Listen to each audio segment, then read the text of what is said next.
Já, 3-1 sigurinn í dag. Hvernig tilfinningin? Hún góð, það gott að vinna og hún venst vel og við viljum vera hamingjusöm eftir leiki og þetta alltaf eitthvað sem við getum tímt til en við getum ekki annað en ánægð með að vinna hér á erfiðum velli. Fáðu marka okkur nokkur sekundur fyrir hálfleik.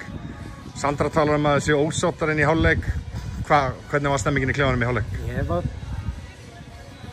Ég var mögulega aðeins of pirraður og ég fór bara drullusvektur inn í hálfleik því að búa til einhverja vonarglætu fyrir andstæðinginn var svo gjörsamlega, það var svo ótrúlegur óþarfi hjá okkur sko og þess vegna var ég mjög ósáttur að við hefðum ekki klárað fyrri hálfleikinn betur með að vera bara 3-4-0 yfir bara frá því hvað við erum að búa til sjálfar og fara illa með þetta á síðasta þriðjungnum og að gefa þeim þetta markið í restina, það er bara alveg hæðilegt.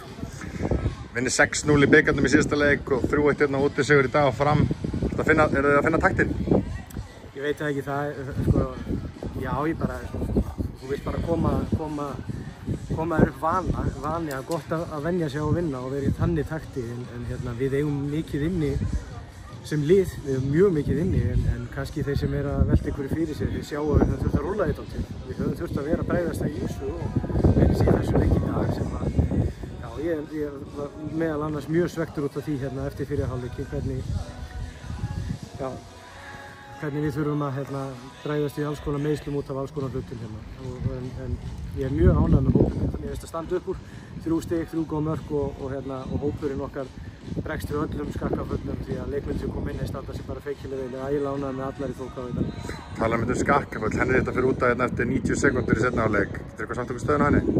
Já, hún er bara ekki spes, það er bara ekki góð stað á henni og bara svona pirringsbrot sem er algjör óþarfi og mér finnst þetta lélegt að taka á þessu, þetta er bara að vernda leikmenn og við fáum 2 svona leiðinda, svona óþarfa rugl hérna í dag og við höfum stálheppir að fara ekki enn verið út úr þessu en það lítur ekkert spes út með hana, ég vona það besta en við búumst við versta.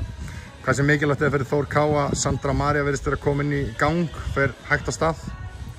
Hún er bara eins og allir aðrir í liðinu, hún var mikið inni og við erum ekki búin að sjá næstum því allt sem að býði Þór Káa liðinu í sumar og við erum alveg helling inni þó að við séum að vinna leiki þá erum við mjög mikið inni og ég er bara spenntur að sjá þegar hún eins og allir hinni leikmennirnir eru komin á full.